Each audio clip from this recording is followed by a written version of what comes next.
Hello ಪುಟಾಣಿಗಳೇ, ಕತೆ ಖಜಾನೆಗೆ ನಿಮಗೆಲ್ಲ ಸ್ವಾಗತ. ನಾನೀಗ ಹೇಳೋ ಕತೆ ಹೆಸರು ನೀಲಿ ನರಿ. ಒಂದು ಕಾಡಿರುತ್ತೆ. ಕಾಡಲ್ಲೊಂದು ನರಿ ಇರುತ್ತೆ. ಒಂದ್ಸಲ ಅದು ಆಹಾರ ಹುಡ್ಕೊಂಡು ಕಾಡು ಅಂಚಲ್ಲಿರೋ ಹಳ್ಳಿ ಒಂದಕ್ಕೆ ಬರುತ್ತೆ. ಯಾವ್ದಾರ ಮನೆ ಒಳಗಡೆ ಹೋಗಿ ಏನಾರ ಸಿಗುತ್ತಾ ನೋಡೋಣ ಅಂತ ಯಾವುದೋ ಒಂದು ಮನೆ ಬಾಗಿಲು ತೆಗೆದಿದ್ರೆ ಅಲ್ಲಿ ಹೋಗಿ ಅಲ್ಲಿರೋ ಸಾಮಾನು ಒಳಗೆಲ್ಲ ಇಣ್ಕಿ ನೋಡ್ತಾ ಇರುತ್ತೆ. ಅಲ್ಲೊಂದು ದೊಡ್ಡದು ಪೀಪ ಇಟ್ಟಿರುತ್ತೆ.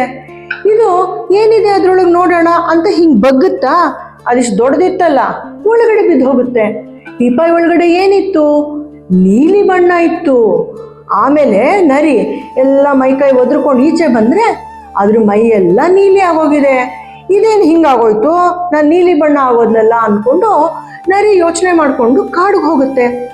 ಆವಾಗೇನಾಯ್ತು, ಕಾಡಿನ ಪ್ರಾಣಿಗಳು ಈ ಥರದ್ದು ನೋಡೇ ಇರಲಿಲ್ವಲ್ಲ ಪ್ರಾಣಿನ. ಎಲ್ಲ ಹೆದರ್ಕೊಂಡು ಓಡೋಕ್ಕೆ ಶುರು ಮಾಡಿದ್ವು. ಸಿಂಹ, ಆಮೇಲೆ ಜಿಂಕೆ, ಮೊಲ, ಆನೆ ಎಲ್ಲದಕ್ಕೂ ಹೆದರಿಕೆ. ಇದು ಯಾವುದೋ ಹೊಸ ಪ್ರಾಣಿ ಬಂದ್ಬಿಟ್ಟಿದೆಯಲ್ಲಪ್ಪ ಇಲ್ಲಿ ಅಂತ.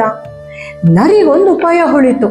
ಓಹೋ, ಎಲ್ಲ ಹೆಂಗೂ ಹೆದರ್ಕೋತಾ ಇದ್ದಾರೆ, ನಾವೊಂದು ಕೆಲಸ ಮಾಡ್ತೀನಿ ತಾಳು ಅಂದ್ಬಿಟ್ಟು ಎಲ್ಲ ಪ್ರಾಣಿಗಳನ್ನೂ ಕರೆದು, ಹೆದರ್ಕೋಬೇಡಿ, ನಾನು ಇವತ್ತಿಂದ ಈ ಕಾಡಿನ ರಾಜ, ನನ್ನನ್ನು ದೇವಲೋಕದಿಂದ ನಿಮ್ಮನ್ನು ನೋಡ್ಕೊಳ್ಳೋಕ್ಕೆ ಅಂತ ಇಲ್ಲಿ ಕಳಿಸಿದ್ದಾರೆ, ನೀವೆಲ್ಲ ನಾ ಹೇಳ್ದಂಗೆ ಕೇಳ್ಕೊಂಡಿರಿ ಅಂತ ಎಲ್ಲ ಪ್ರಾಣಿಗಳನ್ನ ಕೂಡಿಸ್ಬಿಟ್ಟು ಅವುಗಳ ಕೈಯಲ್ಲಿ ಸೇವೆ ಮಾಡಿಸ್ಕೊಳ್ಳೋದು, ಊಟ ತರಿಸ್ಕೊಂಡು ತಿನ್ನೋದು, ಹೀಗೆ ಸೊಗಸಾಗಿ ಒಂದಷ್ಟು ದಿವಸ ಕಳೆದ್ಬಿಡ್ತು.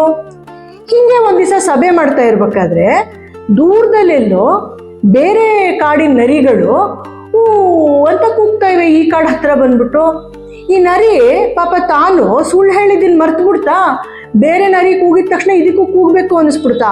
ಇದು ಮುಖ ಮೇಲೆ ಮಾಡ್ಕೊಂಡು ಹೂ ಅಂತ ಕೂಗ್ಬಿಡ್ತು.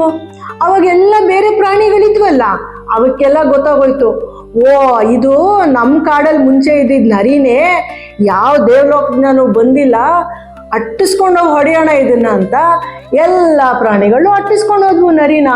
ನರಿ ಹೆದರ್ಕೊಂಡು ಎದ್ನೋ ಬಿದ್ನೋ ಅಂತ ಓಡ್ ಹೋಗಿ ಯಾವುದೋ ಕಾಡಿನ ಮೂಲೆಯಲ್ಲಿ ಒಂದೇ ಕೂತ್ಕೊಂಡು, ಅಯ್ಯೋ ದುರಾಸೆ ಮಾಡಿದ್ದಕ್ಕೆ ಹೆಂಗಾಯ್ತಪ್ಪ, ಸುಳ್ಳು ಹೇಳ್ಬಿಟ್ಟು ಹಿಂಗೆ ಸಿಕ್ಕಾಕೊಂಡ್ಬಿಟ್ಟೆ, ಇನ್ನು ಯಾವ ಪ್ರಾಣಿಗಳು ನನ್ನ ಜೊತೆಲೇ ಸೇರಿಸಲ್ಲ, ನಾನು ಈ ಥರ ಸುಳ್ಳು ಹೇಳಿದ್ದಕ್ಕೆ ನಂಗೆ ತಕ್ಕ ಶಾಸ್ತಿ ಆಯಿತು ಅಂತ ಹ್ಯಾಪ್ ಮಾರೆ ಮಾಡಿಕೊಂಡು ಕೂತ್ಕೋತು.